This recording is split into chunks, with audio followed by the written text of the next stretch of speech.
आज आपण एका अशा साम्राज्याची गोष्ट पाहणार आहोत जिने एक प्रचंड मोठं स्वप्न पाहिलं, एका भयंकर संकटाचा सामना केला आणि मग एक अविश्वसनीय पुनरागमन केलं. ही गोष्ट आहे मराठा साम्राज्याची. विचार करा, एखादी प्रचंड मोठी शक्ती एका भयंकर पराभवानंतर पूर्णपणे कोसळल्यानंतर पुन्हा उभी राहू शकते का? हाच प्रश्न आजच्या आपल्या चर्चेच्या केंद्रस्थानी आहे आणि याचं उत्तर आपल्याला मराठ्यांच्या इतिहासात सापडतं. तर सुरुवात करूया त्या काळातून, जेव्हा मराठ्यांनी उत्तरेकडे आपलं वर्चस्व निर्माण करण्याचं धाडस दाखवलं. तर बघा, शाहू महाराजांनंतर पेशवेपदाची सूत्र आली बाळाजी बाजीराव, म्हणजेच नानासाहेबांच्या हाती. आणि त्यावेळी झालं का होतं? नादिरशहाने दिल्लीवर आक्रमण करून तिथली मुघल सत्ता अक्षरशः खिळखिळी करून टाकली होती. हीच ती संधी होती. नानासाहेबांनी बरोबर ओळखलं आणि ठरवलं की उत्तरेत मराठ्यांची सत्ता मजबूत करायची. पण उत्तरेत जाणं सोपं नव्हतं. तिथे सुरुवातीलाच दोन मोठी आव्हानं समोर उभी होती. एक होते रोहिले. हे अफगाणिस्तानातून आलेले पठाण होते, जे गंगा यमुना भागात प्रचंड धुमाकूळ घालत होते. त्यांच्या बंदोबस्तासाठी मराठ्यांना बोलवण्यात आलं. आणि दुसरं, त्याहून मोठं आव्हान होतं अहमद शाह अब्दाली, अफगाणिस्तानचा बादशाह, ज्याची नजर भारताच्या संपत्तीवर होती. आणि याच लालसेने त्याने 1751 मध्ये पंजाबवर आक्रमण केलं. ह्या सगळ्या घडामोडींमुळे दिल्लीत बसलेल्या मुघलांची चांगलीच घाबरगुंडी उडाली होती. आणि ह्याच भीतीतून त्यांनी मराठ्यांसोबत एक असा करार केला ज्यामुळे मराठे आणि अब्दाली थेट एकमेकांसमोर उभे ठाकले. हा संघर्ष आता अटळ होता. हा करार होता 1752 सालचा आणि तो खूपच महत्वाचा होता. बघा, या करारानुसार मराठ्यांनी जबाबदारी घेतली की ते मुघलांचं रक्षण करतील सगळ्या शत्रूंपासून, म्हणजे रोहिले, जाट, राजपूत आणि अफगाण सगळ्यांपासून. मग या बदल्यात मराठ्यांना काय मिळालं? तर रोख रक्कम तर मिळालीच, पण त्याहून महत्वाचं म्हणजे पंजाब, राजपुताना, सिंध यांसारख्या मोठ्या प्रदेशांमधून चौथाई वसूल करण्याचा हक्क मिळाला. सोप्या भाषेत सांगायचं तर उत्पन्नाचा चौथा हिस्सा. इतकंच नाही तर अजमेर आणि आग्रा प्रांतांची सुभेदारी सुद्धा मिळाली. म्हणजे मराठे आता अधिकृतरित्या मुघल तख्ताचे रक्षक बनले होते. पण या करारात एक खूप मोठी मेख होती. ज्या प्रदेशांमधून चौथाई वसूल करायचे हक्क मराठ्यांना मिळाले होते ना, ते प्रदेश खरं तर आधीपासूनच अब्दालीच्या ताब्यात होते. आता विचार करा, आपले हक्क मिळवायचे असतील तर मराठ्यांना ते प्रदेश अब्दालीकडून जिंकून घ्यावे लागणार होते. म्हणजे काय? तर युद्ध अटळ होतं. संघर्षाची ठिणगी इथेच पडली होती. आणि हाच अटळ संघर्ष दोन्ही सैन्यांना घेऊन आला त्या मैदानात, ज्याने भारतीय इतिहासाची दिशाच बदलून टाकली. पानिपतचं मैदान. तारीख होती 14 जानेवारी 1761. पानिपतची तिसरी लढाई.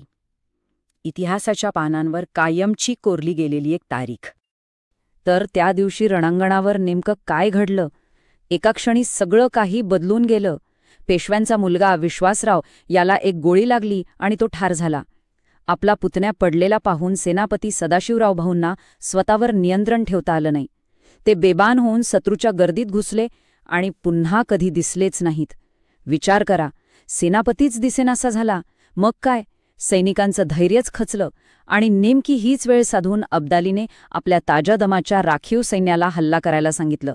हा शेवटचा आणि सर्वात विनाशकारी हल्ला होता. या पराभवाचे परिणाम ते खूपच भयंकर होते.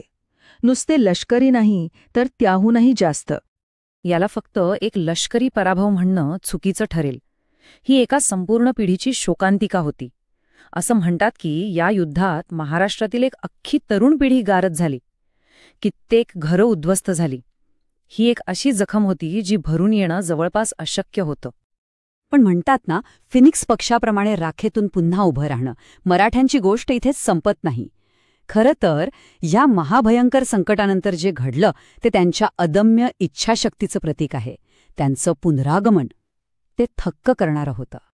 आणि गंमत बघा, अब्दाली जरी युद्ध जिंकला तरी त्याचा हा विजय पोकळ ठरला.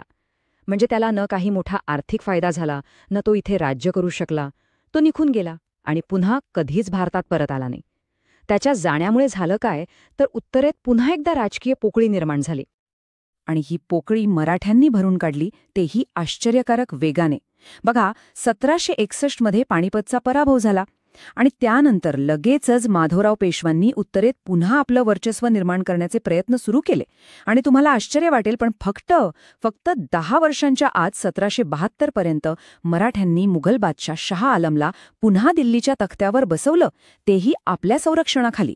केवढा मोठा हा बदल होता. हे शक्य कसं झालं तर याचं श्रेय जातं नवे पेशवे माधवराव यांना. त्यांनी महादेवजी शिंदे, तुकोजी होळकर यांच्यासारख्या पराक्रमी सरदारांना उत्तरेत पाठवलं. या फौजांनी मग जाट, रोहिले, राजपूत सगळ्यांना पराभूत केलं आणि दिल्लीवर पुन्हा एकदा मराठ्यांचा दबदबा निर्माण केला. पानिपतचा पराभव त्यांनी पूर्णपणे पुसून काढला होता. मराठ्यांनी उत्तरेत तर आपलं वर्चस्व पुन्हा मिळवलं होतं, पण आता इतिहासाचं केंद्र दक्षिणेकडे सरकत होतं, जिथे एक नवीन मोठं आव्हान उभं राहत होतं.